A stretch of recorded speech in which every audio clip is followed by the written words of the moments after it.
Good morning. हमने जो अपने लास्ट लेक्चर था उसमें पढ़ा था जो टर्मिनोलॉजी ऑफ फ्लावरिंग प्लांट्स। उसमें अपन ने रूट है, स्टेम है, लीफ है और जो प्लांट का हैबिटाट और हैबिट कैसे हैं, इन सभी के बारे में विस्तृत रूप से अध्ययन किया था। आज अपन उसके बाद में मैंने आपको बताया था इनफ्लोरेसेंस और फ्लावर के बारे में। इनफ्लोरेसेंस के बारे में मैंने आपको बताया था कि जो फ्लोरिंग बड है उस पे फ्लावर्स का अरेंजमेंट कैसा है, वो कहलाता है आपका इनफ्लोरेसेंस। पुष्प क्रम, arrangement of flowers on flowering bud, वो क्या कहलाता है, इनफ्लोरेसेंस। उसके बाद में आपको बताया था मैंने फ्लावर, और फ्लावर की स्ट्रक्चर के बारे में भी मैंने आपको बता दिया था कि इसके हैं जो फ्लावर के 4 पार्ट होते हैं। फ्लावर क्या होता है कि फ्लावर एक मॉडिफाइड सूट है, पुष्प एक रूपांतरित प्रवाह है। इसमें क्या होता है कि जो आपका सूट एपिकल मेरिस्टेम है, शीर्ष विभोजक, वो क्या करता है कि आपके सूट एपिकल मेरिस्टेम है वो फ्लावरिंग बड में रूपांतरित हो जाता है, जिसमें नोड और इंटरनोड क्या होते हैं कि इतने पास पास में होते हैं जिससे अपन पहचान नहीं सकते हैं कि ये स्टेम है या नहीं है।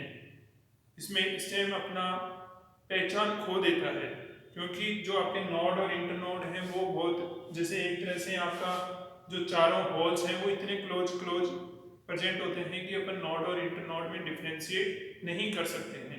इसलिए क्या होता है कि आपका जो फ्लोर है वो एक तरह से रूपांतरित सूट ही होता है जिसमें नोड और इंटरनोड के जैसे ही प्रेजेंट होते हैं, लेकिन अपन वो क्लोजली सिचुएटेड होते हैं जिसलिए अपन उनमें डिफरेंशिएट नहीं कर पाते हैं। इसके बारे में फिर मैंने आपको बता दिया था कि किसी भी फ्लोर के हैं वो 4 पार्ट होते हैं या 4 चक्र होते हैं, जिनमें सबसे बाहर वाला है वो आपका क्या कहलाता है, कैलिक्स। क्या कहलाता है, कैलिक्स, और जिसको हिंदी में कहते हैं बाह्य दल पुंज। क्या कहते हैं, बाह्य दल पुंज। और इसके प्रत्येक सदस्य को क्या कहते हैं, सेपल। इसके अंदर की तरफ दूसरा चक्र होता है जिसको अपन कहते हैं कोरोला। क्या कहते हैं, कोरोला, दलपुंज। और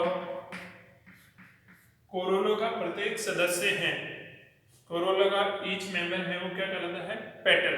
क्या कहलाता है, पेटल। अब जो फर्स्ट और सेकंड हॉर्न है, जो प्रथम और द्वितीय चक्र हैं, ये फ्लावर के असेसरी हॉर्न क्या कहलाते हैं, असेसरी हॉर्न, सहायक चक्र, सहायक चक्र। थर्ड जो आपका चक्र है वो आपका कहलाता है एंड्रोसियम। क्या कहलाता है, एंड्रोसियम, पोमम। और इसका ईच मेंबर क्या कहलाता है, स्टेमन। स्टेमन है वो भी कितने पार्ट से मिलकर बना होता है, 3 पार्ट, एंथर, फिलामेंट, और इन दोनों को जोड़ने वाला जो आपका है वो कहलाता है कनेक्टिव। क्या कहलाता है, कनेक्टिव। स्टेमन के भी कितने पार्ट हो गए, 3, एंथर, फिलामेंट और कनेक्टिव, और तीनों मिलकर के क्या बनाते हैं, स्टेमन। स्टेमन एंड्रोसियम का ईच मेंबर स्टेमन कहलाता है। ये हो गया आपका फर्स्ट, ये सेकंड, ये थर्ड, और जो फोर्थ है ये आपका इधर गाइनोसियम, जिसको अपन जायन कहते हैं। इसका ईच मेंबर है वो आपका कार्पेल या स्टिल कहलाता है। यह भी 3 पार्ट से मिलकर बना होता है, ये इसके भी 3 भाग होते हैं, जिसमें स्टिग्मा, स्टाइल और ओवरी। ये जो ऊपर डिस्क नुमा शेप्ड है स्ट्रक्चर, ये आपकी स्टिग्मा कहलाती है, और ये ट्यूबुलर लाइक स्ट्रक्चर है वो आपकी स्टाइल कहलाती है, और ये नीचे जो फुला हुआ पार्ट है ये आपका क्या कहलाता है, ओवरी। ये तीनों मिलकर के आपका कार्पल बनाते हैं, और कार्पल जो आपके गाइनोसियम है उसका एक मेंबर होता है, ये उसकी ईच यूनिट होती है। अब ये गाइनोसियम और एंड्रोसियम है, ये दोनों आपके क्या हैं, रिप्रोडक्टिव हॉर्न या एसेंशियल हॉर्न। क्या है?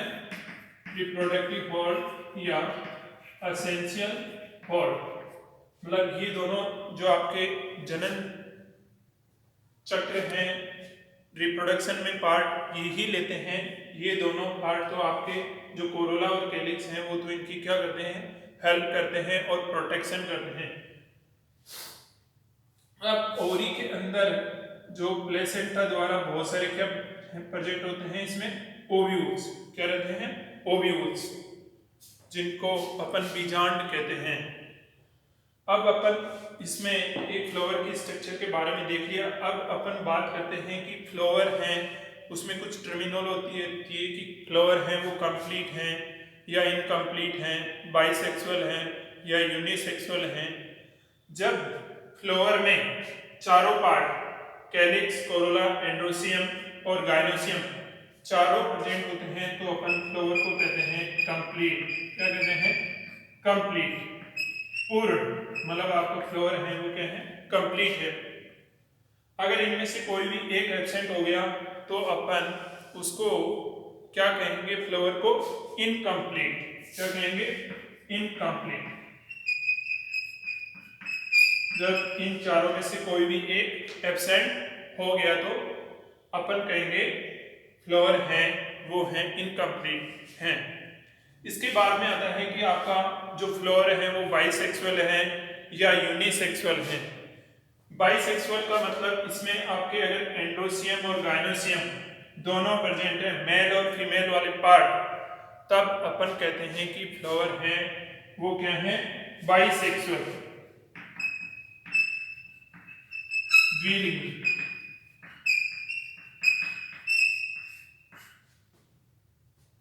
फ्लावर क्या है? बाइसेक्सुअल है, मतलब उसमें मेल और फीमेल दोनों पार्ट प्रेजेंट है, एंड्रोसियम और गाइनोसियम, तो अपन कहेंगे फ्लावर क्या है? बाइसेक्सुअल।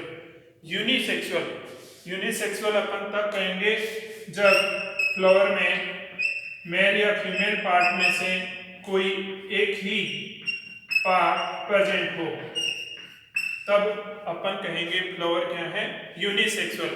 अब यूनिसेक्सुअल में हो सकता है उसमें या तो ओनली स्टेमन्स प्रेजेंट हो, मतलब आपका एंड्रोसियम वाला पार्ट प्रेजेंट हो सकता है, या हो सकता है आपका ओनली गाइनोसियम वाला पार्ट प्रेजेंट हो। तब उस टाइम में अपन दूसरे वर्ड काम में लेते हैं। यदि आपका एंड्रोसियम वाला मतलब उसमें स्टेमन्स ही प्रेजेंट है, तब अपन कहेंगे फ्लावर को स्टेमिनेट फ्लावर। स्टेमिनेट फ्लावर मतलब उसमें क्या है? आपके एंड्रोसियम है, गाइनोसियम वाला पार्ट क्या है? उसमें एब्सेंट है। अगर इसमें केवल आपके गाइनोसियम प्रेजेंट है, तब अपन उसको कहेंगे पिस्टिलेट फ्लावर। क्या कहेंगे? Pistillate flower. तो ये आपके फ्लावर से रिगार्डिंग टर्मिनोलॉजी है। फिर इसके आगे है आपके फ्लावर की सिमेट्री। फ्लावर की सिमेट्री मतलब फ्लावर की सममिति कैसे है? त्रिज्या सममित है या आपका एक व्यास सममित है या असममित है। मतलब किसी भी पार्ट से अपन अगर ऐसे ऐसे बीच में से सेंटर, या अपन इसको वर्टिकल या रेडियल किसी भी काट के द्वारा अगर सेंटर से गुजरती हुई लाइन द्वारा अपन अगर फ्लावर को दो बराबर भागों में डिवाइड कर सके, कोई भी रेडियल या वर्टिकल लाइन के द्वारा जो कि सेंटर से गुजर रही है, उसके द्वारा अपन अगर फ्लावर को दो इक्वल पार्ट में डिवाइड कर सकते हैं, तब फ्लावर कहलाता है आपका त्रिज्या सममित एक्टिनोमॉर्फिक। क्या कहलाता है? एक्टिनोमॉर्फिक।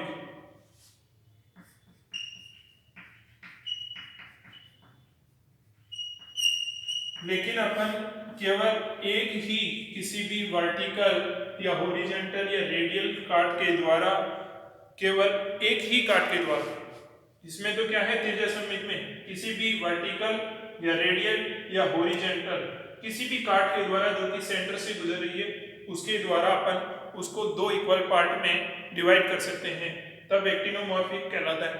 लेकिन एक व्यास सममित या जिसको अपन कहते हैं जाइग्नोमॉर्फिक, उसमें क्या होता है कि फ्लावर को अपन किसी एक स्पेशल काट के द्वारा ही, वो हो सकती है आपकी हॉरिजॉन्टल हो, रेडियल हो, कैसी भी हो, लेकिन केवल एक ही काट के द्वारा अपन उसको टू इक्वल पार्ट में फ्लावर को क्या कर सकते हैं, डिवाइड कर सकते हैं, तब फ्लावर कहलाता है आपका जाइग्नोमॉर्फिक, या जिसको अपन हिंदी में कहते हैं एक व्यास सममित।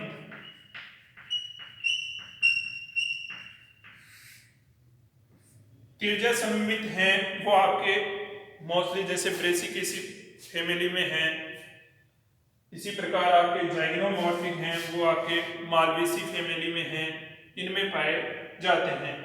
लेकिन कुछ फ्लावर ऐसे होते हैं जिनको अपन किसी भी काट के द्वारा, ना तो उसको रेडियल, ना हॉरिजॉन्टल, ना वर्टिकल, किसी भी काट के द्वारा अपन उसको टू इक्वल पार्ट में डिवाइड नहीं कर सकते, ऐसे फ्लावर कहलाते हैं asymmetric,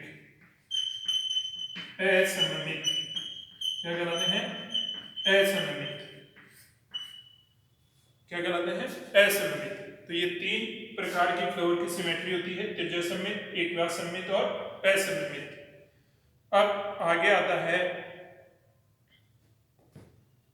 arrangement of floral part on floral axis, कि आपका फ्लावर है वो कौन सी कंडीशन में है।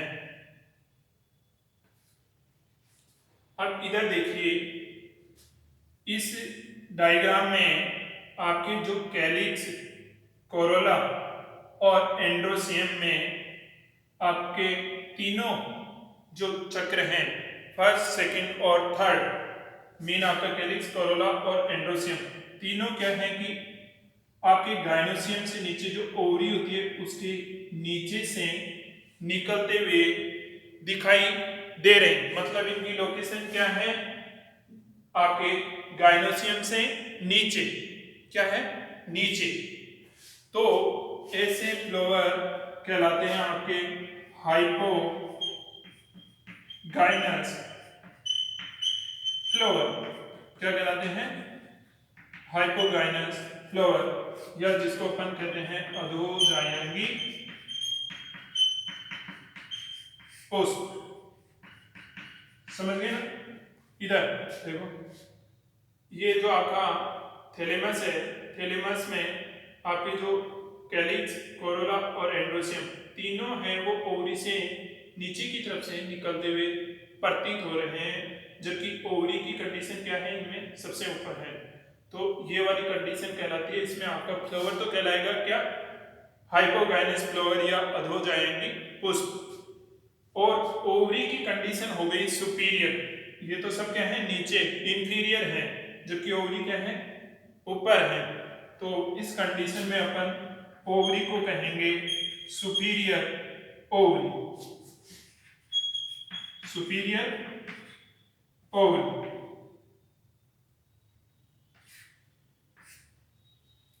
दूसरी कंडीशन होती है, उसमें क्या होता है कि जो आपके ये कैलिक्स, कोरोला और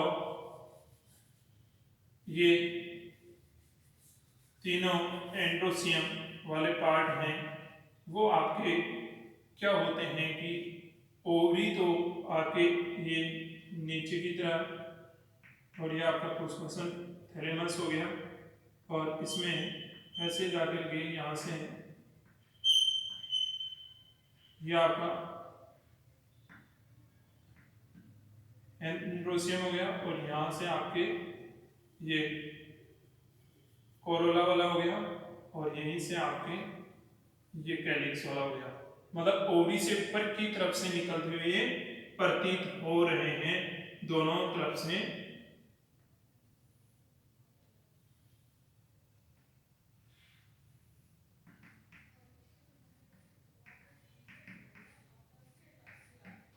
ये आपके थैलेमस हो गए।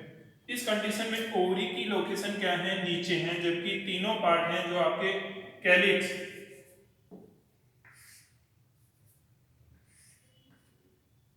जो आपके कैलिक्स, कोरोला और एंड्रोसियम है, वो क्या है, इसके गाइनोसियम वाले पार्ट से ऊपर की तरफ स्थित दिखाई देते हैं। क्या है, ऊपर की तरफ स्थित है आपके ओवरी से। तो ये वाली कंडीशन कहलाती है आपकी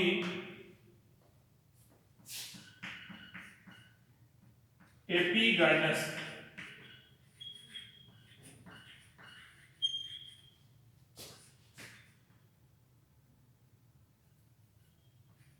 ऊपरी जाएंगी,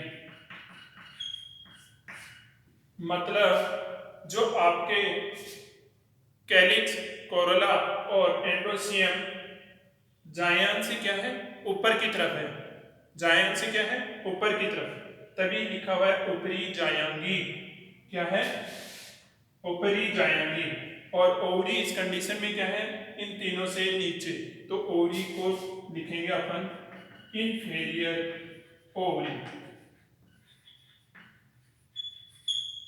ओवरी की कंडीशन कैसी होगी, इंफीरियर, और यहाँ पे सुपीरियर, क्योंकि यहाँ पे जो आपका जायंग है उसकी कंडीशन या लोकेशन है वो ऊपर है, जबकि जो तीनों पार्ट हैं कैलिक्स, कोरोला और एंड्रोसियम उनकी नीचे हैं।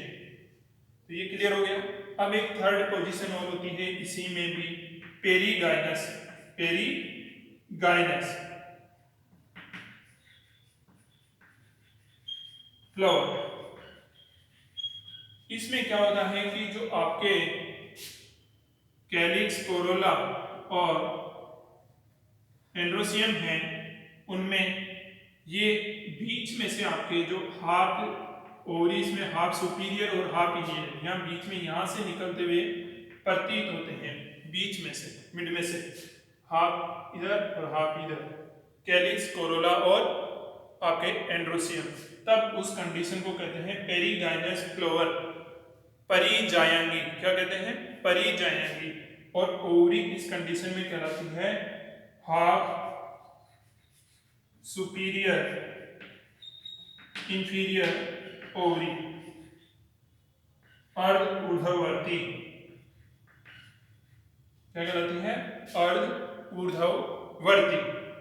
तो ये हो गई फ्लावर की स्थिति कि आपका फ्लावर है वो हाइपोगाइनस है या पेरीगाइनस है या एपीगाइनस है। ठीक है।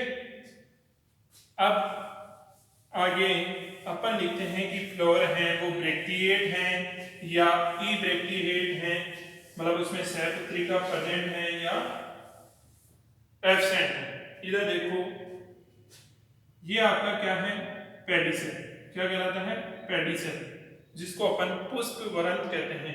क्या कहते हैं, पुष्प वृंत। और ये आपका पुष्पासन।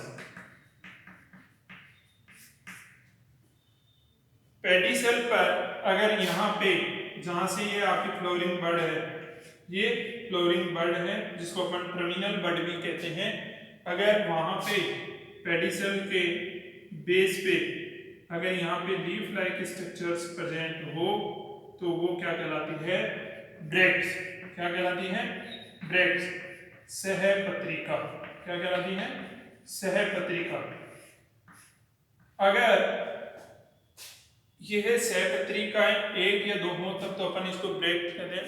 अगर इन ब्रैक्ट्स का एक पूरा चक्र पाया जाए चारों तरफ, इसके चारों तरफ, तब अपन कहते हैं इनवोल्यूक्री। इनवोल्यूक्री सहपत्रिकाओं का एक कंप्लीट साइकिल ऑफ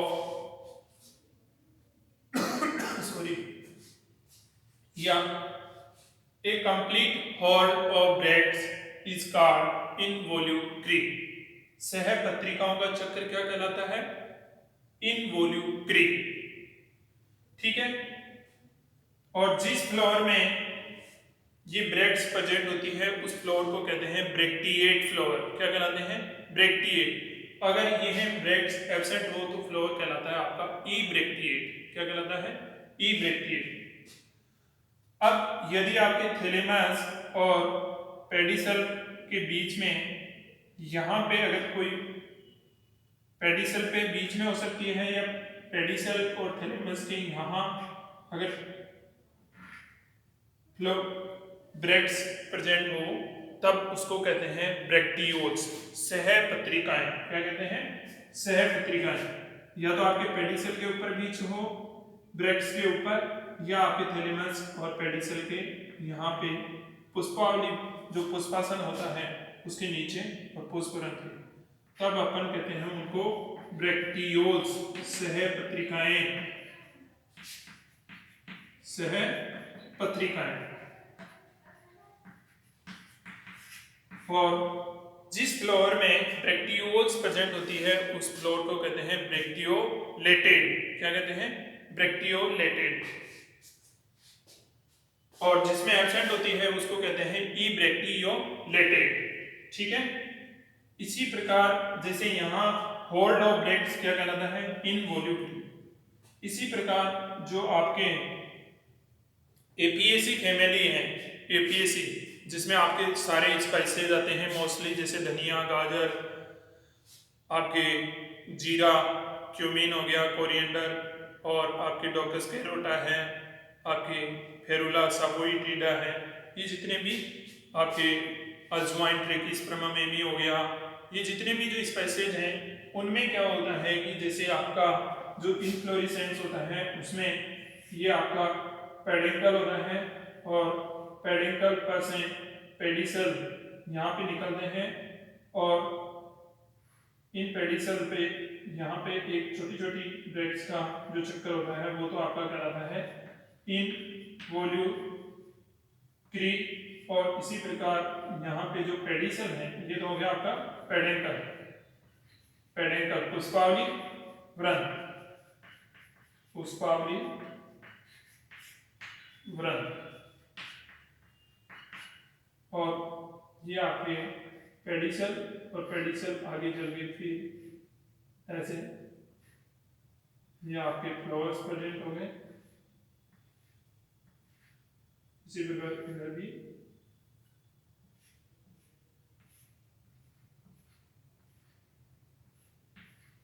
अगर यहाँ पे अगर कोई ब्रैक्ट्स का चक्कर हो पेडिसल का तो ये वो कहलाता है आपका इनवॉल्यूसेल। क्या कहलाता है? इनवॉल्यूसेल। समझ में आ गया? इनवॉल्यूक्री और इनवॉल्यूसेल। इनवॉल्यूसेल है वो पेडिसल पे पाया जाता है, जबकि इनवॉल्यूक्री है वो पेडिसल के नीचे पेडिकल पर, जहां से पुष्प अराइज होना स्टार्ट होते हैं। अब आगे चलते हैं आपका ये डिफरेंट पार्ट्स। फ्लोर के बारे में कंप्लीट हो गया कि फ्लोर है वो आपका कंप्लीट है या इनकम्प्लीट है, बाइसेक्सुअल है या यूनिसेक्सुअल है, एक्टिनोमॉर्फिक है या जाइग्नोमॉर्फिक है, हाइपोगाइनस है या एपिगाइनस है, ये सारे हो गए। अब चलते हैं अपन कैलिक्स। इसके बारे में, कैलिक्स के बारे में। कैलिक्स के बारे में मैंने आपको बताया कि यह फ्लोर का क्या होता है, सबसे बाहर का चक्र जो आपके एंड्रोसियम और गायनोसियम वाले पार्ट की सुरक्षा करने में सहायता करते हैं। यह लीफ लाइक स्ट्रक्चर होते हैं, मतलब इनको अपन पुष्पीय पर्ण भी कहते हैं। तो कैलिक्स जिसको अपन बाह्य दल पुंज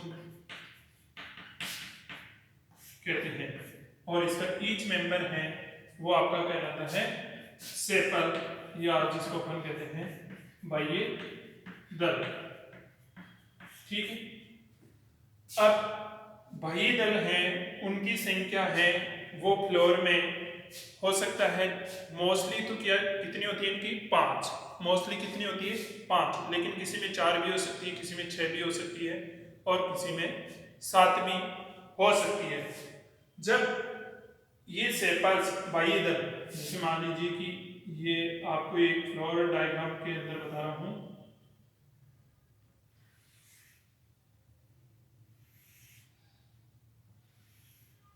ये आपका सबसे बाहर वाला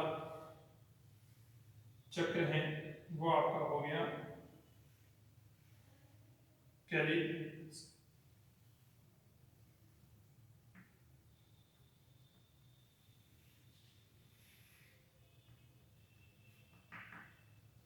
अब ये कैलिक्स के ईच में ये पूरा चक्र तो क्या हो गया आपका कैलिक्स। अब ये इसके ईच मेंबर हैं वो क्या हो गए सेपल्स। क्या हो गए सेपल्स। जब ये सेपल्स एक दूसरे से फ्री हो तो उस कंडीशन को कहते हैं अपन पॉलीसेपेलस, मतलब पृथक बाह्य दली। कैसी पृथक बाह्य दली, क्योंकि ये यहाँ पे एक दूसरे से क्या है जुड़े हुए नहीं है। लेकिन ये अगर मान लो कि यहाँ पे एक दूसरे से जुड़े हुए ऐसे एक दूसरे से जुड़े हुए हैं सॉरी, तब इसको कहते हैं अपन गेमोसेपेलस। क्या कहते हैं गेमोसेपेलस, संयुक्त बाह्य दली। क्या कहते हैं संयुक्त बाह्य दली। और जब फ्री होते हैं ये जुड़े हुए नहीं होते हैं यहां से, तब अपन कहते हैं इसको पॉलीसेपेलस। पॉलीसेपेलस। और ये संख्या में 4 हो गए तो इसे 4 लिख देते हैं। अब इनका आगे एस्टिमेशन के बारे में भी अभी मैं बताऊंगा। इसके अंदर का चक्र है वो आपका कहलाता है कोरोला। क्या है कोरोला।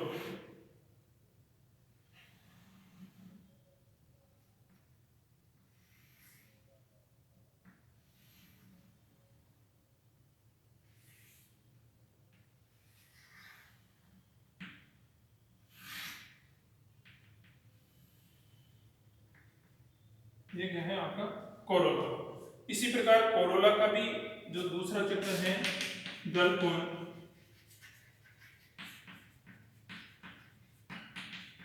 इसका ईच मेंबर क्या कहलाता है पेटल। ये आपका दूसरा चक्र है वो अंदर का क्या हो गया कोरोला, और इसका ईच मेंबर क्या कहलाता है पेटल। अब इसी प्रकार से अगर ये पेटल्स एक दूसरे से फ्री हो, मतलब जुड़े हुए नहीं है, अभी देखो इस कंडीशन में जुड़े हुए नहीं है, तो इस कंडीशन को कहते हैं पॉलीपेटेलस। पॉलीपेटेलस पृथक दली। पृथक दली। और ये जुड़े हुए हों एक दूसरे से तब अपन कहते हैं गेमोपेटेलस। गेमोपेटेलस। ठीक है। अब इनका एस्टिवेशन है वो किस किस प्रकार का होता है कि जो आपका फ्लावर है उसके अंदर जो एक पेटल है वो दूसरे पेटल से किस प्रकार अरेंज्ड है, वो उसके ऊपर जा रहा है या उसे स्पर्श कर रहा है या उसको ऊपर से ढक रहा है, वो अरेंजमेंट आपका पुष्प दल विन्यास या बाह्य दल विन्यास कहलाता है। अपन उसको सेपल एस्टिवेशन या कोरल एस्टिवेशन कहते हैं। उसके बारे में अपन नेक्स्ट क्लास में स्टडी करेंगे।